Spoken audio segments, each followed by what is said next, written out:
During a heated live TV exchange, Bill Maher fiercely criticized wokeness, claiming it has gone too far and restricts free speech. Facing off with Neil deGrasse Tyson, who defended the movement's ideals, the debate highlighted stark differences in opinions and ignited conversation on the divisive topic. Maybe you dot it here and there, but you've abandoned college campuses in your stand-up. Every comedian has. Maher and Tyson began the talk by exploring comedy, an art form that proponents of woke society have been closely examining. Tyson adopted the position that humor should change to become more thoughtful in order to reflect the shifting social mores. He made it clear that comedians have to move on from the days of making jokes about underrepresented groups and embrace the modern world. He defended free speech in comedy, arguing that it allows for testing limits and questioning the current societal norms. He argued that language regulation stifles inventiveness and should not limit comedians. About the whole thing. Yeah, I am.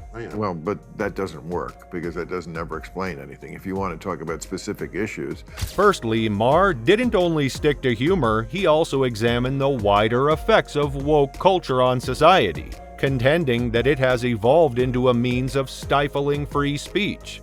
Although he agreed that there are situations when sensitivity is necessary, he advised against allowing this newfound societal consciousness to control every part of one's life. His criticism was unequivocal. The woke movement is inadvertently straying into censorship in its quest for equality. Using his own career as an example, he discussed how political correctness has affected not just his content, but also his freedom to express himself without worrying about getting canceled. He believes that overreacting to humor or comments runs the danger of sabotaging thoughtful discussions on delicate subjects. The drama escalated when comedians like Chris Rock and Jerry Seinfeld stopped performing on college campuses due to social landmines. Tyson argued for responsibility and free expression, while Maher emphasized the importance of open and respectful culture discussions without fear of offending. To the video. You know, woke does not automatically mean better. Newer does not automatically mean that's better. true. So that's why I say to talk broadly. In addition, he raised a number of important issues throughout the discussion, chief among them being his worry that the contemporary woke movement sometimes confuses being woke with moral superiority. Maher finds this idea unsettling. He maintained that holding the moral high ground does not always translate into superior thinking or more knowledgeable viewpoints. Maher said that society should have more in-depth discussions about specific problems, rather than making generalizations about difficult subjects, and abandoning the idea that being woke equates to being correct. Maher highlighted the generational gap in social justice, stating that younger generations often hold strong views on issues like privilege, gender, and racism. He feared that the movement may suppress free speech, causing indignation rather than free conversation. Maher emphasized the importance of questioning accepted wisdom, especially in today's volatile social environment, as it is a fundamental component of development. Donating. No, what I meant was... Am I not woke enough for you? Jokes that would work on a college campus.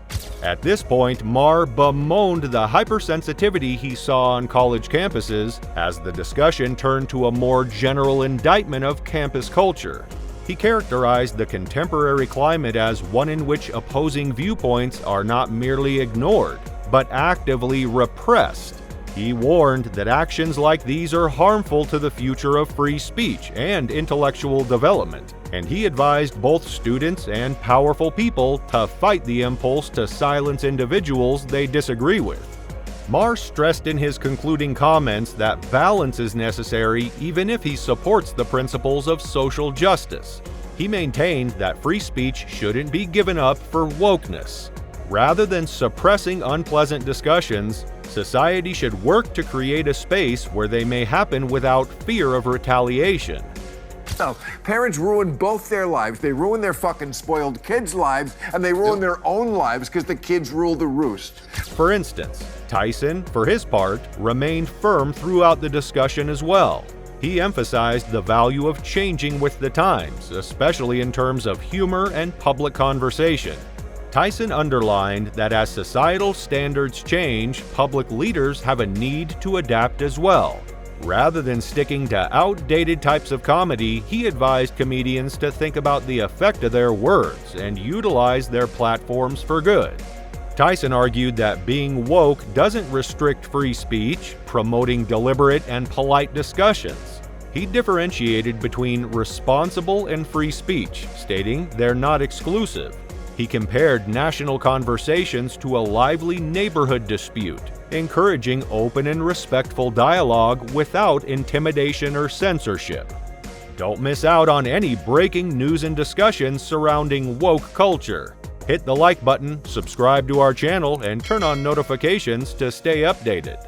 My social media and the like, and I see what pisses people off, what they react to, and I say, all right, these are the landmines. Importantly, Bill Maher agrees that social media has a big influence on how people talk in public, especially when it comes to finding hot-button issues that elicit strong feelings.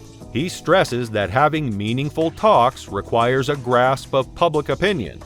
Making use of his father's insights, Maher emphasizes that winning an argument requires more than just being right. The capacity to convey concepts in a way that engages listeners and promotes discussion rather than conflict is essential for effective communication.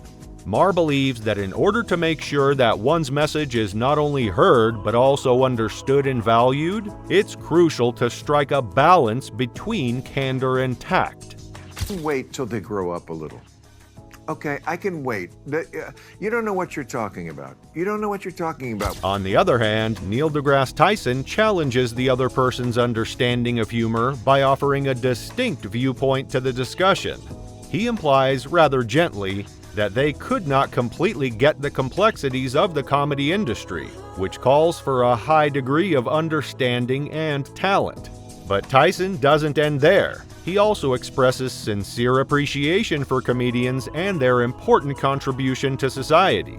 Even in the face of criticism, he appreciates their capacity to push limits and provoke thought. He even expresses appreciation to comedians in a kind moment, acknowledging their contributions to conversation and society.